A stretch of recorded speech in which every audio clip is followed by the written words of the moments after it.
Bonjour monsieur. J'espère que vous allez bien. C'est Balde.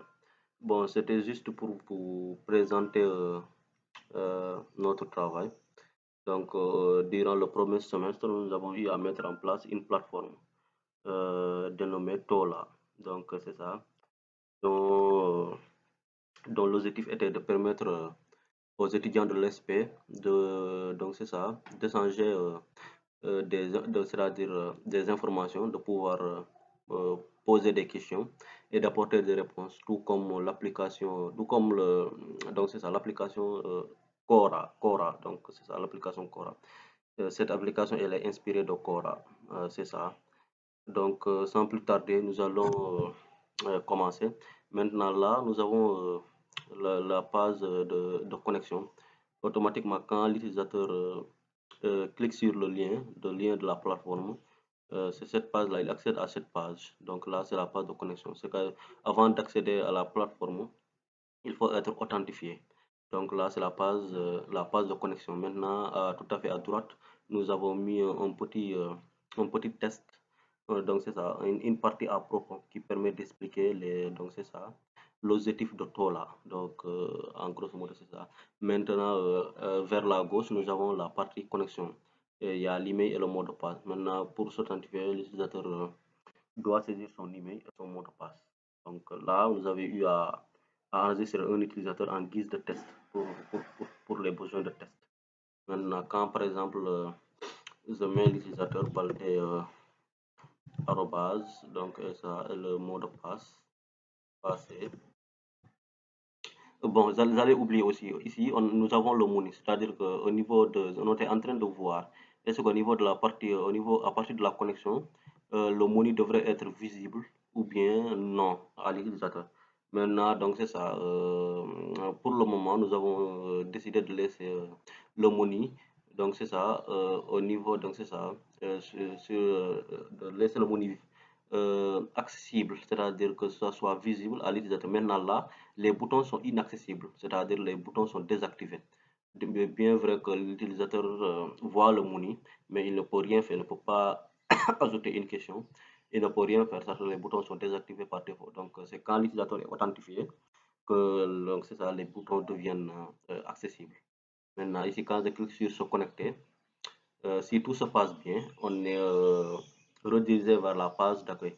Maintenant, au niveau de la page d'accueil, nous avons donc c'est ça, nous avons les réponses, c'est-à-dire les réponses apportées par les utilisateurs. Maintenant, au niveau de donc c'est ça, sur chaque réponse, nous avons donc c'est ça, nous avons le nom de l'utilisateur, c'est-à-dire l'utilisateur connecté, l'utilisateur courant. Il y a son, donc c'est ça, il y a son nom. Ici, il y a la photo de l'utilisateur, donc donc c'est ça qui est connecté. Et tout à fait en bas, nous avons la question. La question, donc c'est ça.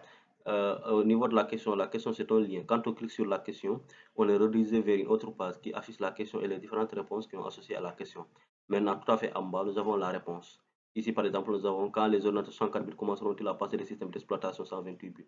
Et en bas, nous avons, disons, dans un futur proche, c'est un utilisateur qui a apporté cette réponse. Donc, c'est ça. Et il y a la photo. La photo, elle est optionnelle. C'est-à-dire au moment d'enregistrer une réponse, l'utilisateur a le choix de prendre une photo, donc c'est ça ou non. Donc c'est optionnel. Maintenant, en bas, nous avons trois boutons. Les deux premiers boutons, c'est pour le vote. Donc ici, quand je clique, voyez, donc ça permet de voter. Quand je clique, donc l'utilisateur, quand il clique, donc il a voté. Automatiquement, le compteur, donc c'est ça, est incrémenté. Maintenant, quand il veut cliquer donc c'est ça, en plus pour pouvoir, parce que l'utilisateur ne peut pas voter à deux reprises. Il ne peut voter qu'une seule fois. Donc quand il clique sur enregistrer, donc c'est ça, il a voté. C'est le compteur est donc c'est ça incrémenté. Maintenant là, c'est pour le vote négatif. Et tout à fait à gauche, à droite, nous avons les commentaires, c'est-à-dire les commentaires associés à chaque réponse. Maintenant, quand on clique sur ce bouton, on a non seulement la possibilité de laisser un commentaire pour cette réponse, mais aussi nous avons la possibilité de voir les différentes réponses et les différents commentaires qui ont été laissés par d'autres utilisateurs pour cette réponse. Maintenant, quand je clique sur ce bouton, on a ici euh, commenter ce contenu. Quand je mets mon commentaire et je clique sur ajouter un commentaire, automatiquement, le commentaire apparaît ici. Maintenant, tout à fait en bas, nous avons les différents commentaires. qui ont été laissés par d'autres utilisateurs pour cette réponse. Ouais. Donc c'est ça. En gros, c'est ça pour la passe d'accueil. Maintenant ici nous avons donc c'est ça le money. Maintenant pour le money, ce bouton là, il était prévu pour une fonctionnalité, mais pour le moment la fonctionnalité n'a pas été implémentée. Maintenant ici, quand on clique sur ce bouton, nous avons les différentes questions qui sont disponibles, donc dont on peut apporter des réponses. Par exemple, quand je clique, donc c'est ça, nous avons les différentes questions qui sont disponibles, qui ont été posées par des utilisateurs. Maintenant, quand je veux répondre à une question, je clique tout simplement sur répondre, comme ça. Et automatiquement, il y a un modal qui s'ouvre, qui me donne la possibilité de répondre. Maintenant, je rédige ma réponse. Ici, je choisis un fichier, une photo. Donc, c'est optionnel. Je peux prendre une photo comme je peux rester ça comme ça. Rédiger simplement ma réponse et cliquer sur publier. Automatiquement, la réponse arrive au niveau et je suis redirigé au niveau de la page d'accueil pour voir ma réponse. Maintenant, ici, ajouter une question. Ici, sur ce bouton, le bouton nous donne la possibilité de poser une question. Donc, un utilisateur, par exemple, peut poser une question relative à un domaine. Donc, cliquez ici, ajouter une question. Et automatiquement, il y a un autre modèle qui s'ouvre et pour lui donner la possibilité de poser une question. Maintenant, donc là, ce sont les critères à respecter pour poser, donc c'est ça, une question. Et quand il termine de rédiger, c'est ajouter une question là, vous pouvez constater que le bouton est par défaut désactivé quand on vient rédiger, mais quand on commence à rédiger automatiquement, et on clique sur ajouter une question pour ajouter la question au niveau de la base de données. Donc, en gros, c'était ça pour la plateforme. Maintenant, nous allons jeter un coup d'œil sur le code source. Donc, pour le code source, il y a deux parties. Donc, j'ai scindé donc c'est ça, les deux parties, à savoir le back et le front. Le back, c'est pour les technologies utilisées. Le back, nous avons utilisé Symfony pour créer l'API. Donc, c'est ça. Maintenant, pour le front, c'est Angular. Nous sommes servis d'Angular pour coder la partie front. Maintenant, pour le back, ce n'est rien d'autre que l'API, c'est-à-dire ce sont des contrôleurs avec des fonctions à l'intérieur. Maintenant, pour le contrôleur, contrôleur, c'est ce contrôleur-là qui gère tout ce qui est authentification, la connexion et donc c'est ça, et l'inscription des utilisateurs. Maintenant, data controller, c'est ce contrôleur-là qui gère tout ce qui est enregistrement des données, affichage. Vous voyez ici, quand vous voyez, vous avez des fonctions. Maintenant, ici, il y a la fonction créer question qui permet de créer une question. Par exemple, quand l'utilisateur saisit sa question au niveau du front, c'est-à-dire au niveau d'Angular, et qu'il clique sur valider le formulaire, automatiquement, l'API est appelée. Donc, il y a API set data, cette URL-là. Et il y a cette fonction-là qui s'exécute pour enregistrer la question au niveau de la base de données. Et donc, c'est ça, et retourner une réponse JSON. Vous voyez. Ici, c'est cette réponse, c'est pour enregistrer une réponse, ainsi de suite. Donc, il y a beaucoup de fonctions. Donc, c'est ça. Chaque fonction a, donc, c'est ça, donc, c'est ça, a un but bien précis. Donc, on va essayer de créer commentaire pour créer un commentaire et autres. Donc, en gros, c'est ça pour tout ce qui contient le back, c'est-à-dire l'API. Et le front, c'est la Angular. Donc, ce sont des composants, des passes. C'est la partie, tout ce qui est front. Donc là, nous avons le component accueil qui gère la page d'accueil. Donc, au niveau des. C'est cette page-là qui affiche les réponses avec les photos et tout. Nous avons Postpage, c'est cette page qui gère la partie connexion.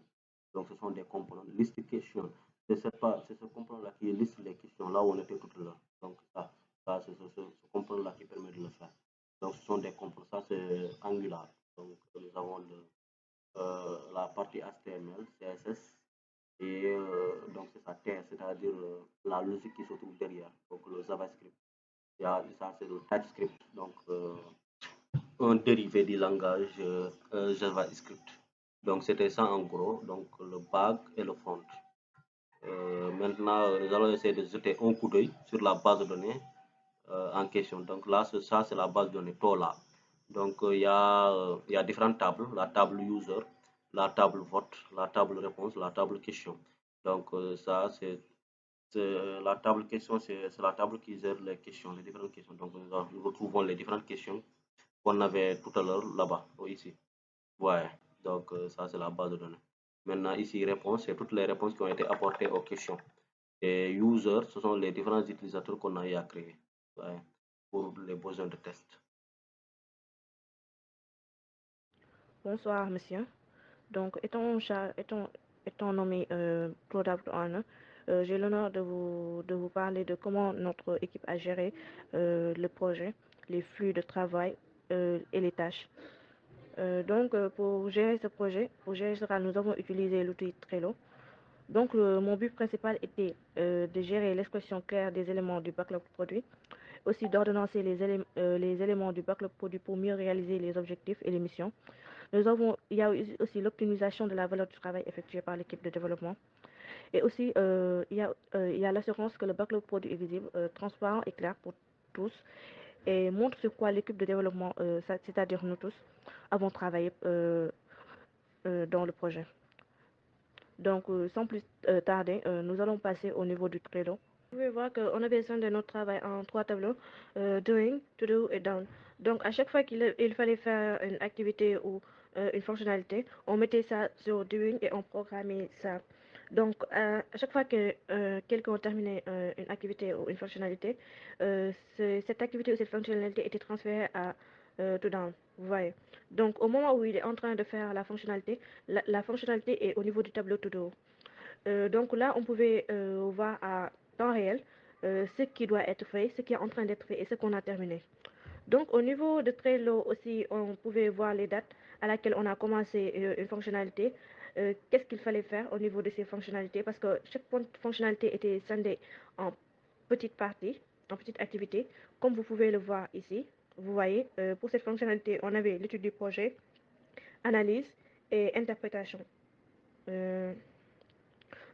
Après cela, il y a aussi le tableau, le calendrier au niveau de Trello qui peut nous permettre de voir ce qui a été fait durant la semaine, durant le mois, etc.